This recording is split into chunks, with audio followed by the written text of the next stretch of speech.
ফসলি জমি কেটে পুকুর, রাজশাহীতে নিষেধাজ্ঞা অমান্য করে দিনে দুপুরে চলছে খনন। নির্বিকার প্রশাসন, কয়েক বছরে কমেছে খাদ্যশস্য উৎপাদন।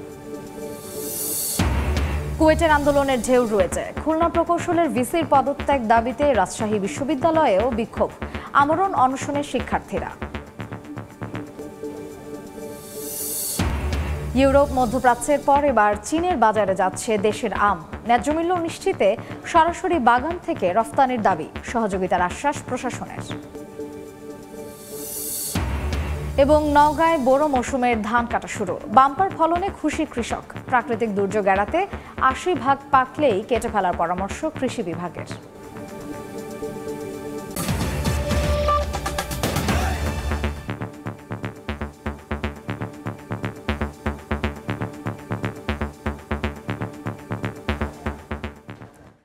আমন্ত্রণ সময় সংবাদের নিয়মিত আয়োজন বিভাগীয় সময় থাকছে সপ্তাহের ৭ দিন ভিন্ন ভিন্ন বিভাগের সংবাদ দিয়ে। আজ থাকছে রাজশাহী বিভাগ, সঙ্গে আছি আমি মার্জিয়া শ্রেয়া। রাজশাহীতে সরকারি নিষেধাজ্ঞা অমান্য করে ফসলি জমিতে অবৈধভাবে পুকুর খনন করছে প্রভাবশালীরা। প্রকাশ্যে এমন কর্মকাণ্ড হলেও নির্বিকার প্রশাসন। এতে আবাদি জমির পাশাপাশি গত কয়েক বছরে কমেছে খাদ্যশস্যের উৎপাদন। এদিকে ফসলি উৎপাদন বাড়াতে কৃষকদের নতুন পুকুর খনন করতে নিষেধ করছে মৎস্য ও কৃষি বিভাগ। সাইফুর রহমান রকির রিপোর্ট। রাজশাহীর পবা উপজেলার বরগাছি বাজারের পাশে ১৬ বিঘা জমিতে চলছে পুকুর খননের কাজ। সরকারি নিষেধাজ্ঞা উপেক্ষা করে ফসলি জমি খনন করছেন স্থানীয় কয়েকজন প্রভাবশালী। অভিযোগ উঠেছে প্রশাসনকে ম্যানেজ করে দিনের আলোতেই এই কাজ করছেন তারা। নওগাঁয় অবৈধভাবে পুকুর খননের কারণে জলাবদ্ধতা সৃষ্টি হওয়ায় সম্প্রতি বিক্ষোভ মিছিলও করেছেন এলাকাবাসী। ভূমিদস্যুরা আসে এখানে জোর করে এগুলো পুকুর কাটতেছে। এই বাঁধ যদি থাকে ২-৪ হাজার বিঘা জমি নষ্ট হয়ে যাবে, কৃষকেরা মরে যাবে। এটি বিল ছিল, এটি সাধারণ দেশীয় মাছ চাষ হতো, মানুষজন মারতো খাইতো, এটা ছিল এখানে। কৃষি জমিতে পুকুর খননের ফলে শতকরা ১২% ফসলি জমির পাশাপাশি কমেছে বিভিন্ন খাদ্যশস্যের উৎপাদনও। তবে বিষয়টি স্বীকার করলেও এর সঠিক পরিমাণ নেই রাজশাহী বিভাগের সংশ্লিষ্ট দপ্তরে। আমাদের উৎপাদনের এখানে দরকার হচ্ছে ৪.৫ লক্ষ মেট্রিক টন। তো আমরা দেখতে পাচ্ছি যে এখানে প্রায় ১ লক্ষ প্রায় ১০,০০০ বা ১৫,০০০ মেট্রিক টন মাছ বেশি উৎপাদন হচ্ছে। বিভিন্ন কারণেই কিন্তু আমাদের এই যে প্রায় ৫,০০০ হেক্টর জমি কিন্তু আমরা দেখতে পাচ্ছি না। এই জমিগুলো আমাদের ফসলের আওতার বাইরে চলে গেছে। এ নিয়ে গতানুগতিক আশ্বাস প্রশাসনের। আমরা এটা মামলা করেছি, ওই মামলাটা চলমান আছে, বিজ্ঞ আদালতের বিবেচ্য বিষয়। এখন আমরা নিয়মিত মনিটরিং করছি। আমরা যখনই এই অবৈধভাবে পুকুর কাটা বা মাটি কাটার বিষয়ে আমরা সংবাদ পাচ্ছি, তাৎক্ষণিকভাবে মোবাইল কোর্ট ছাড়াও বিভিন্ন অভিযানের প্রেক্ষিতে শাস্তি প্রদান করা হচ্ছে। রাজশাহী বিভাগের আর জেলায় ২,৬১,৪৮৩টি পুকুরে বছরে মাছের উৎপাদন হয় ৫,৫২,০০০ মেট্রিক টন। সাইফুর রহমান রকি, সময় সংবাদ, রাজশাহী। এ বিষয়ে আরও তথ্য জানাতে এই মুহূর্তে নাটোরের দত্তপাড়ায় আছেন সহকর্মী আল মামুন ও নলগাড়ায় আছেন এমআর রকি। শুরুতেই যাচ্ছি মামুনের কাছে। যদি বলি তাহলে নাটোরে কিন্তু ১ দশকে যে পুকুর কাটা সেটি কিন্তু মহা উৎসব চলেছে। বিশেষ করে গত ১০ বছরে নাটোর জেলায় কৃষি জমি কমেছে প্রায় ৫,০০০ হেক্টর। কৃষি বিভাগ যেটি বলছে যে এই কৃষি জমি কমার কারণে তারা কিন্তু আবাদের একটি বড় ক্ষতির মুখে পড়ছে। একটি বিষয় যদি বলি, কৃষি বিভাগ যেটি বলছে ২০২১ সাল পর্যন্ত ২৭,৮৮৭টি জেলায় পুকুর থাকলেও কিন্তু এই ৪ বছরে ২১ সালের পরে এই গত ৪ বছরে কিন্তু পুকুরের সংখ্যা বেড়েছে ৩,৪৩৩টি। জেলা মৎস্য অফিস জানায় গত ৩১ ডিসেম্বর পর্যন্ত তাদের হিসাবে ৩১,৩২০টি পুকুর কিন্তু জেলায় রয়েছে। কিন্তু পুকুর সেভাবে কাটা হলেও কিন্তু অভিযান কিন্তু জেলা প্রশাসনের সেভাবে ছিল না। তবে চলতি বছরের শুরু থেকে সেনাবাহিনীর কিন্তু একটি বড় ধরনের অভিযান আমরা দেখতে পেয়েছি এবং ৬০টি উপজেলায় ৪১টি অভিযান তারা পরিচালনা করেছে, গ্রেপ্তার করেছে ১২ জন। সেনাবাহিনী ৬১ ভেগুর ব্যাটারি জব্দ করেছে এবং ভেগু মেশিন জব্দ করেছে 3টি, ট্রাক্টর জব্দ করেছে 81টি এবং জরিমানা করছে 12,30,000 টাকা। এই সেনাবাহিনীর অভিযান চললে এখন কিন্তু সেই দিনের বেলায় পুকুর কাটতে আমরা দেখতে পাচ্ছি না, যেটা রাতের বেলায় পুকুর কাটে এবং রাতে পুকুর এসে কাটে। এবং বিশেষ করে একটি বিষয় আমরা বলতে পারি যে এই রাতেও কিন্তু অভিযান সেনাবাহিনী পরিচালনা করছে এবং সেনাবাহিনীর অভিযানের কারণে কিছুটা নিয়ন্ত্রণ হলেও স্থানীয় প্রশাসন কিন্তু সেই অভিযান পরিচালনা করতে ব্যর্থ হয়েছে। একটি বিষয় কৃষি বিভাগ যেটি বলছে, এভাবে গণহারে পুকুর কাটার কারণে পানি সংকট থাকে এবং এই পানি সংকটের কারণে কিন্তু বড় ধরনের বিভাগে পড়ে কৃষি। তো আমরা এই বিষয়ে বিস্তারিত জানতে নওগাঁয় চলে যাচ্ছি। নওগাঁয় আমাদের রয়েছে সহকর্মী MR রকি, আমরা তার কাছ থেকে নওগাঁর বিষয়ে বিস্তারিত শুনবো। আমরা যে জায়গাটিতে রয়েছি এটি হচ্ছে নওগাঁ জেলার একটি উল্লেখযোগ্য বড় বিল। আসলে বিলের নাম হচ্ছে নলগাড়া বিল। এই বিলের আসলে ডান পাশে দেখছেন যে এখানে ধানের জমি, ঠিক অপোজিটেই আবার এখানে কিন্তু খনন করা হয়েছে পুকুর। বিলের মাঝখানে এরকম একাধিক পুকুর খনন করা হয়েছে এবং আবাদি জমি, প্রত্যেকটি জমি কিন্তু শ্রেণী পরিবর্তনের যে আইন রয়েছে বা প্রশাসনের একটা অনুমতি নিতে হয়, এই জায়গায় পুরোটাই কিন্তু উপেক্ষিত। এবং আমরা এখানে কথা বলছিলাম স্থানীয় প্রশাসনের সঙ্গে, তারা বলছেন যে আসলে যারা এই কাজগুলি করছে অনেক সময় তাদের অগোচরেই করে থাকে এবং যখন দৃষ্টির আওতায় আসে তখন তারা একটা জরিমানা বা এই জাতীয় আইনের প্রয়োগের ক্ষেত্রে তারা বিভিন্ন ধরনের মোবাইল কোর্ট পরিচালনা করে থাকে। তবে আমরা পরিসংখ্যান দেখছি যে গেল 1 বছরে এই জেলায় প্রায় 350 মতো পুকুর খনন করা হয়েছে এবং এই পুকুরগুলো শ্রেণী পরিবর্তন করে যে খনন করার বিধান, এটা কিন্তু কোনোভাবেই মানা হয়নি এবং পুরো পুকুরগুলোই বেশিরভাগই হচ্ছে আবাদি জমি এবং এই জেলায় প্রায় 3.5 লাখ হেক্টর আবাদি জমি রয়েছে এবং কৃষি প্রধান জেলার কিন্তু উল্লেখযোগ্য ধান উৎপাদনের একটি বড় রেকর্ড এই জেলায় কিন্তু রয়েছে। কিন্তু গেল কয়েক বছরে এই বেপরোয়া গতিতে শ্রেণী পরিবর্তন করার যে প্রবণতা এবং এক্ষেত্রে প্রশাসনের যে বিধিবিধানগুলো নেওয়ার কথা বলা হয়েছে, অনেকটাই কিন্তু দৃষ্টির আড়ালে এই কাজগুলি করার কারণে স্বাভাবিকভাবে আবাদি জমি কমে আসছে এবং আবাদি জমি কমে যাওয়ার কারণে কিন্তু উৎপাদনের বড় ধরনের একটি নেতিবাচক প্রভাব কিন্তু এখানকার পরিবেশবিদ বা কৃষি বিশেষজ্ঞরা বলছেন। এবং এই অবস্থায় আসলে প্রশাসনের যে সক্রিয় ভূমিকা, এটা নিয়েও কিন্তু প্রশ্ন তোলা হচ্ছে। কারণ যারা এই শ্রেণী পরিবর্তনের কথা বলা হয়েছে, যারা আইন এই ব্যত্যয় ঘটাচ্ছে, তাদের ক্ষেত্রে কিন্তু শক্ত একটা নজরদারির কথা বলা হয়েছে পরিবেশবিদদের দিক থেকে। এবং এইভাবে যদি চলতে থাকে তাহলে কিন্তু আবাদি জমি ব্যাপক পরিসরে কমে যাবে, উৎপাদনে বড় ধরনের নেতিবাচক প্রভাব পড়বে, এমন কথাই কিন্তু সর্বমহল থেকে উঠে আসছে। তো এই ছিল নওগাঁর সার্বিক আবাদি জমি নষ্ট করে বিভিন্ন শ্রেণী পরিবর্তনের খবর আমার কাছে। পুকুর খননের নানা বিষয় নিয়ে সরাসরি ছিলাম নাটোর এবং নওগাঁয়। এ বিষয়ে আরও আলোচনার জন্য রাজশাহীতে আছেন সহকর্মী সাইফুর রহমান রকি, তার সঙ্গে যুক্ত হচ্ছেন কৃষি সম্প্রসারণ অধিদপ্তরের অতিরিক্ত উপপরিচালক মোসাম্মদ সাবিনা বেগম। সরাসরি চলে যাচ্ছি রকির কাছে। রাজশাহীতে দিন এবং রাতে চলছে অবৈধভাবে পুকুর খননের কাজ। মূলত এইভাবে 3 ফসলি জমিতে অবৈধভাবে পুকুর খননের ফলে এখানে ফসলের উৎপাদন কিন্তু অনেকখানি কমে আসছে। আমরা এই বিষয়ে কথা বলার জন্য রাজশাহী কৃষি সম্প্রসারণ অধিদপ্তরের অতিরিক্ত উপপরিচালক সাবিনা বেগমের সঙ্গে যুক্ত করব। তিনি আমাদেরকে আসলে জানাবেন যে যেভাবে আসলে রাজশাহীতে পুকুর খনন হচ্ছে, এটি তো আগামীতে উদ্বেগের একটি কারণ। আগামীতে বিভিন্ন যে ফসলের উৎপাদন সেটিও কিন্তু অনেকাংশে কমে যাবে বলে ধারণা করা হচ্ছে। আপনারা আসলে এখান থেকে কৃষকদের কি ধরনের পরামর্শ দিচ্ছেন বের হওয়ার জন্য? আচ্ছা, ধন্যবাদ। প্রথমে যে কথাটা বললেন যে ফসলের উৎপাদন কমে যাচ্ছে, এটা কিন্তু আমার মনে হয় পুরোপুরি সত্য না। আমাদের রাজশাহী জেলা কিন্তু খাদ্য উদ্ভিদ একটা জেলা।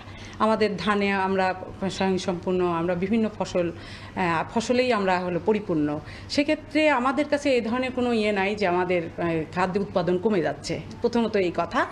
আর যেটা কথা বলা হচ্ছে যে পুকুর আবাদি জমি, 3 ফসলি জমি কমে যাচ্ছে, আসলে কৃষি সম্প্রসারণ অধিদপ্তর তো কৃষকদের সেবা, মানে কৃষি বিষয়ক যে কোনো সেবা প্রদান করে। হ্যাঁ, সেক্ষেত্রে আমরা কৃষকদের 1 ফসলি জমিকে 2 ফসলি করতে বলি বা ক্রপিং ইন্টেন্সিটি বাড়ানোর কথা বলি। হ্যাঁ, আবার 2 ফসলি জমিকে 3 ফসলি জমিতে, এভাবে আমাদের উৎপাদনটা, আমাদের টার্গেটটা যাতে ঠিক থাকে সে ধরনের পরামর্শই আসলে আমরা দিই। আর পুকুর খনন বিষয়টা আসলে আমাদের হাতে তো আইন প্রয়োগকারী আমরা সংস্থা না, আমরা আইন প্রয়োগ করতে পারি না। আমরা আমাদের কৃষকদের উপদেশ দিতে পারি, পরামর্শ দিতে পারি যে এই ধরনের এক ফসলি জমিকে কিভাবে দুফসলি করতে পারি, দুফসলি জমিকে কিভাবে ত্রিফসলি করতে পারি। পুকুর যদি খনন হয়েও থাকে, পুকুর পাড়ে আমরা অনাবাদি জমি হিসাবে পুকুর পাড়ে কি কি ফসল চাষ করতে পারি, ওটাকে কিভাবে চাষাবাদের আওতায় আনতে পারি, এই বিষয়গুলো কিন্তু আমরা পরামর্শ দিই। আমরা যেমনটি দেখেছি রাজশাহীতেও অনেক প্রভাবশালী ব্যক্তিরা তারা দিনের আলোতে প্রকাশ্যেই কিন্তু পুকুর খনন করছে। আমরা অনেক ক্ষেত্রে দেখি যে প্রশাসনের যারা ঊর্ধ্বতন কর্মকর্তা আছে বা ওই এলাকার যারা উপজেলা নির্বাহী কর্মকর্তা আছে অনেকে দেখেও সেটি দেখেন না, এইভাবেই কিন্তু পুকুরগুলো খনন হয়ে যাচ্ছে। তো আসলে আপনারা কৃষকদের উদ্বুদ্ধ করেন কিনা যে এইভাবে যদি রাজশাহীতে পুকুর খননের সংখ্যা বাড়তে থাকে সেক্ষেত্রে আগামীতে বিভিন্ন খাদ্যশস্য উৎপাদন আগামীতে কমবে, এটি স্বাভাবিক? হ্যাঁ, আমরা কিন্তু কৃষকদের এইটা পরামর্শ দিই যে হয়তো বা আপনি পুকুর খননের জন্য 2 বছর বা 3 বছর জন্য এক নাগারে কিছু টাকা একবারে পাচ্ছেন, বাট পরবর্তীতে কিন্তু আপনার ওই জমিটা ইনঅ্যাক্টিভ হয়ে অফসলা জমি হয়ে যাবে, তখন কিন্তু আপনি কোনো কিছুই করতে পারবেন না। আমরা আমাদের দিক থেকে পরামর্শ দিয়ে থাকি যে আবাদি জমিকে, ফসলি জমিকে কোনোভাবেই নষ্ট করা যাবে না, যে কোনোভাবে হোক, পুকুর খনন করে বা কোনোভাবে করা যাবে না, বরঞ্চ ওটাকে কীভাবে চাষাবাদের আওতায় আনা যায় সেই পরামর্শ আমরা দিয়ে থাকি। অধিকাংশ ক্ষেত্রে আমরা যেমনটি দেখেছি কৃষকরা এটি করে মূলত বসে থেকে, তারা যে বছরে এটি লিজ দিয়ে হচ্ছে টাকা পাচ্ছে, অনেক ক্ষেত্রে উৎপাদন করে সেটির ন্যায্য মূল্য পাচ্ছে না, এই কারণেই কিন্তু তারা এদিকে পুকুর খননে উদ্বুদ্ধ হচ্ছে। তো আপনারা আসলে এই কৃষকের ন্যায্য মূল্য যাতে নিশ্চিত করা যায় সেই জন্য কী পরামর্শ দেবেন? ওই কথাটাই বলি যে আপনারা এক নাগারে পাচ্ছেন, বাট পরবর্তী যখন লিজের মেয়াদ শেষ হয়ে যাবে তখন জমিটা কিন্তু আপনাকে আবার সেই জমিটা কিন্তু আর ফসলি জমিতে থাকবে না বা নষ্ট হয়ে যাবে। সেক্ষেত্রে আমার মনে হয় পুকুর না করে, আমরা যেটা বলি অ্যাজ ইউজুয়াল, যে পুকুর না করে আপনারা ফসলি করবেন, অবশ্যই ফসলি জমিকে নষ্ট করবেন না।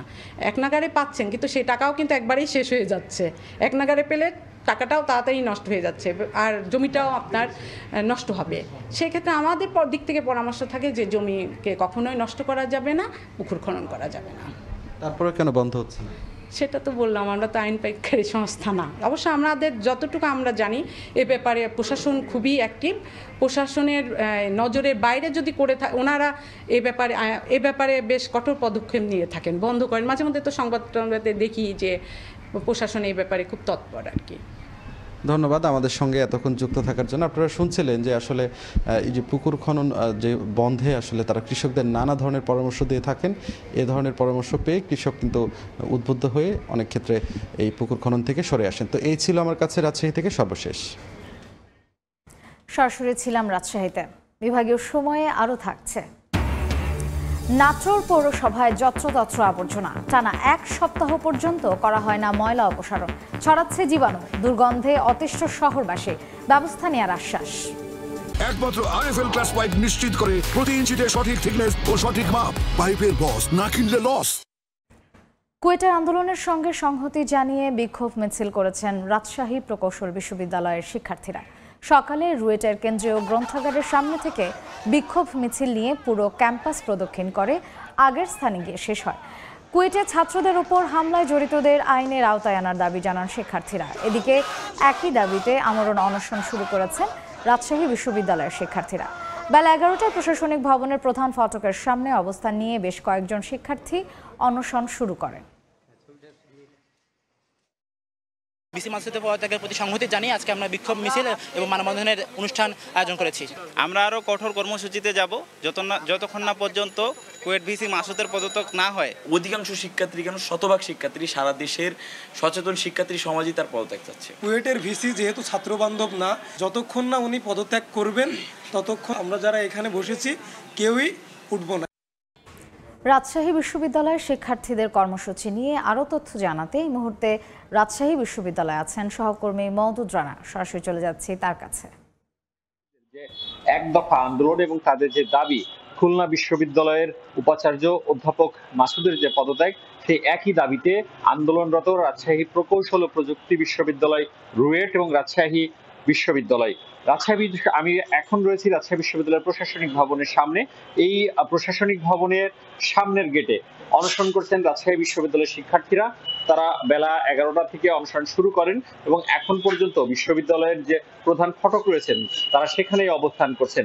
এবং যেসব শিক্ষার্থীরা এখানে অবস্থান করছেন তার মধ্যে রয়েছেন বৈষম্য বিরোধী ছাত্র আন্দোলনের অন্যতম সমন্বয়ক সালাউদ্দিন আম্মার সহ বিভিন্ন বিভাগের শিক্ষার্থীরা। তাদের যেটি দাবি, তারা বলছেন খুলনা প্রকৌশল ও প্রযুক্তি বিশ্ববিদ্যালয়ের শিক্ষার্থীদের সাথে যে অন্যায় করা হয়েছে, তাদের উপর যে নির্যাতন করা হয়েছে সেটি তদন্ত করতে হবে এবং যারা তদন্তে দোষী সাব্যস্ত হবেন তাদের বিরুদ্ধে আইনানুগ ব্যবস্থা নিতে হবেন।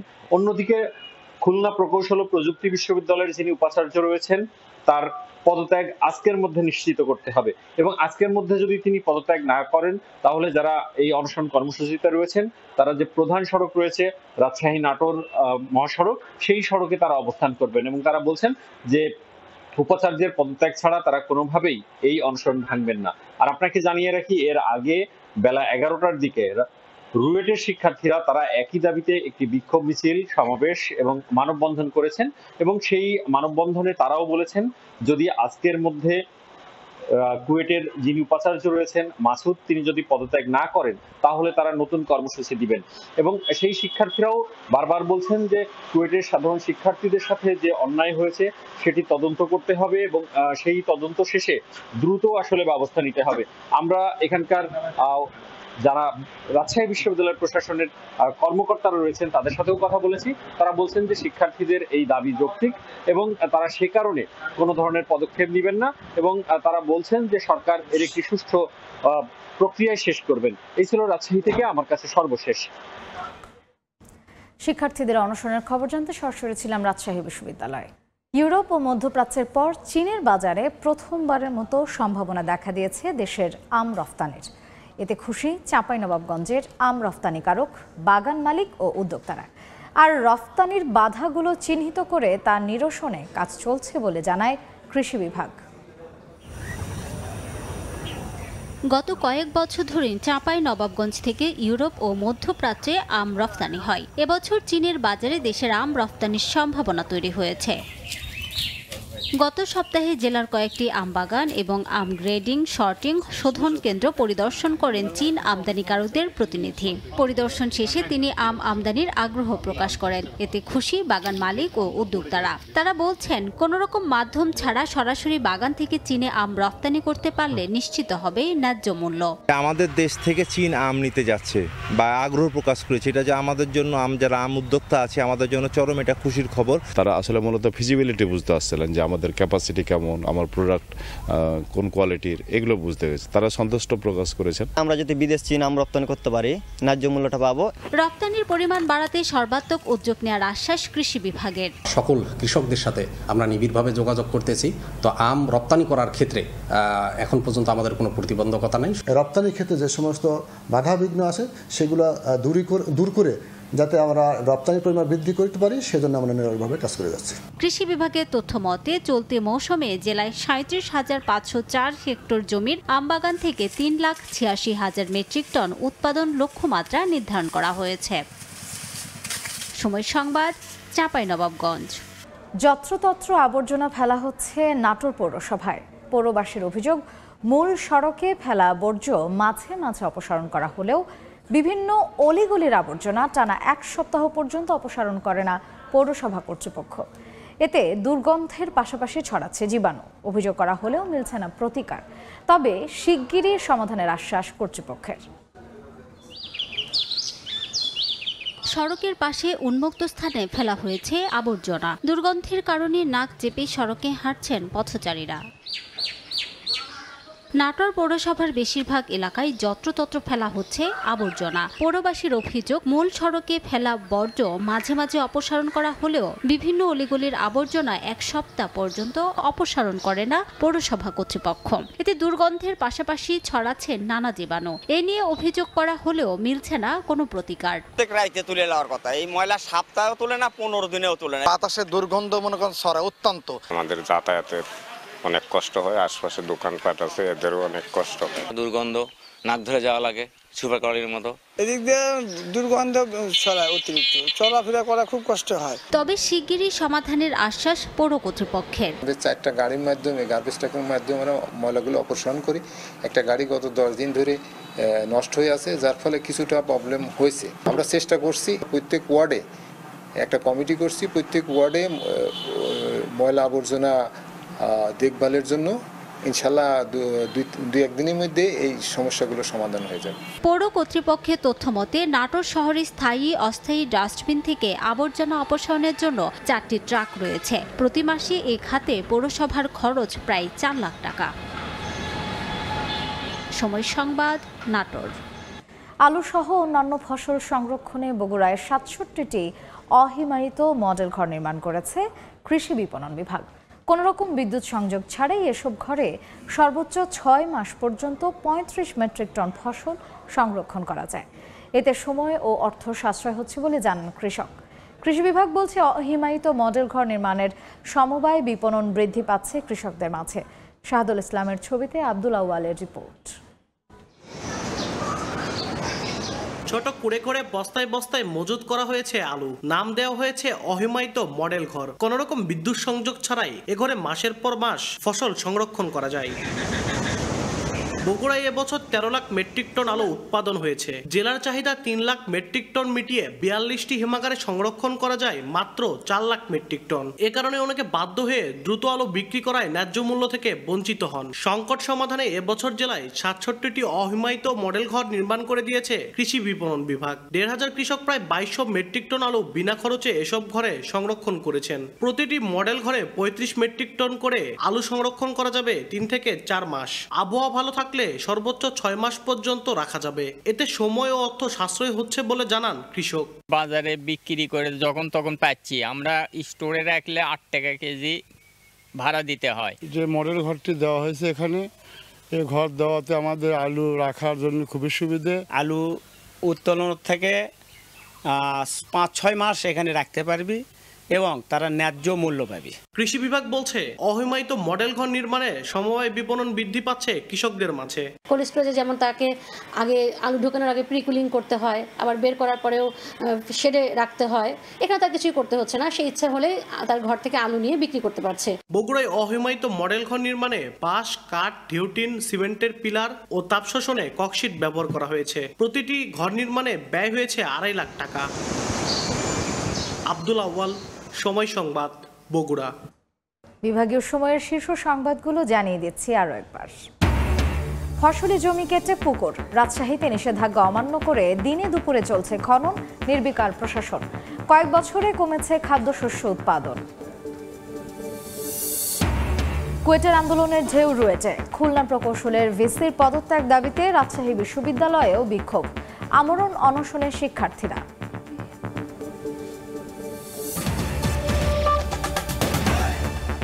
এই ছিল বিভাগীয় সময়ের আজকের আয়োজন। আগামীকাল থাকবো খুলনা বিভাগের আয়োজন নিয়ে। সঙ্গেই থাকুন সময়।